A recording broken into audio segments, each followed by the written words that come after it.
Hello, ladies and gentlemen. Welcome to The Gathering, live on Door County Daily News. A great show with multiple sports topics, and also we are available for call-ins at 920-421-4140. We're going to start off with NBA offseason action, starting off with free agency. Guys, a lot of great signings, a lot of great trades. What do you guys think is the best offseason move so far this year? Personally, I think it would be Paul George going to the Thunder. The Thunder clearly were hurting after KD's absence, and they weren't as dominant of a team. I mean, they still won 47-35, but they lost in 5 games to the Rockets, and I think Paul George is going to fill in that spot which was vacant after KD left, and take some of the load off Russell, because obviously the wear and tear on him because he's had his past injuries, and I think it's going to help him. So, ideally, what do you think seeding-wise they will be next year as a record as well? I mean, that Western Conference is always tough, but obviously you've got the Warriors probably locked in at number 1. And honestly, I think the Rockets are going to be better than them, so I'm looking more of if they have a tremendous year, maybe 2, 3, 4, somewhere in that range. All right, Chris, on to you. What do you think the best offseason move so far this year has been? Well, first, just let me say I think basketball is finally becoming exciting for me now, with not just one team being 2 teams contending by themselves year after year. You're actually having more talent coming into the lesser teams, or more better players are teaming up and trying to stop these 2 top teams. So I like the Chris Paul to Houston. I liked how that deal ended up because I think that Harden and Paul can work together in the front court. And another great move is Gordon Hayward signing with the Celtics. That's a good one because now with majority of the good players moving to the West, that'll bring room for the Celtics to rise up in the East. All right, that's some great info, guys. Next off, we're talking about NBA draft. I mean, a lot of great players were in this year. Alonzo Ball, Markelle Fultz. Other than the top-tier players, who do you think the best pick of the draft was that wasn't in that top 5 upper echelon player? I mean, if you're going to look at sleepers, you're going to start out with Donovan Mitchell out of Louisville. This guy can jump through the roof. This guy's a tremendous athlete, and he's also a great shooter. I'm not the biggest fan of the one-and-done stuff, and I like how Donovan Mitchell was a 2-3 year player at Louisville, so he got some of that experience out in college, and he was a tremendous player. First, I believe, non-freshman or non-European drafted in this draft.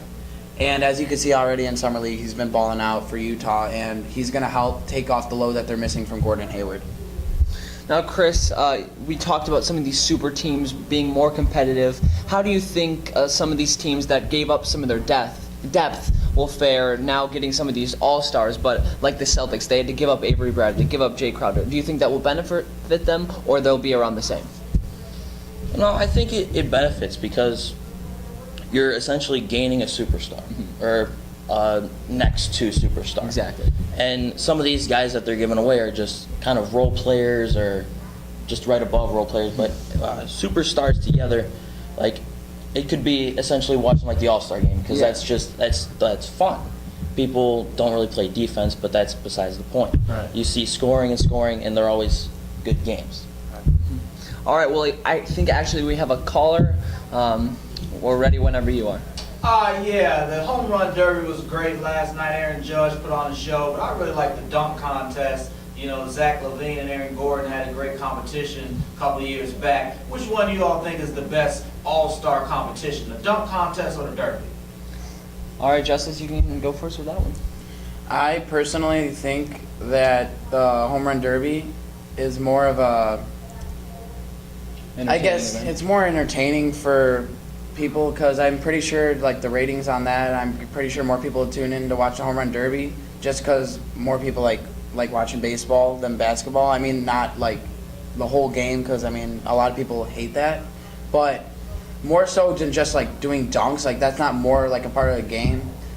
Then I'm pretty sure like if you're a baseball player, like home runs are like a big thing if you're looking at a star player, and dunks like that's not like a big thing that debates like if someone's like a tremendous player or something.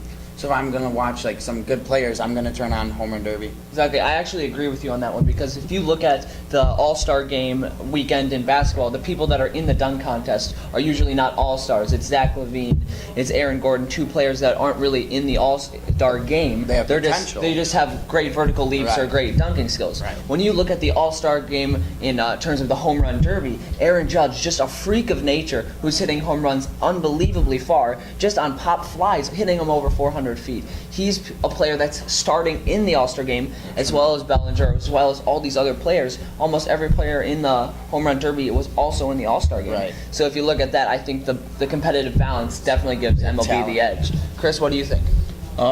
Personally, for me, it's the home run derby because if you look at what Aaron Judge did last night, he hit 4 home runs over 500 feet. Yeah, it's with a He- wood bat. With wood bat, he also ended up hitting the roof on one of those. That one actually potentially could have potentially gone out of the stadium if it wasn't raining and the roof was open. But just watching guys be able to hit just freely, you can see how far the ball flies. Because normally to hit a home run, most fences are between I'd say 375 and just over 400. Yeah, correct. Is what I'd say. But Unless you're being able to hit a home run over 500 feet, that's just it's Remarkable. incredible. All right. Well, thank you guys for tuning in. This has been The Gathering on Door County Daily News alongside Chris Bugajski and Justice Mathis. It has been Brandon Stillman. Thanks for tuning in.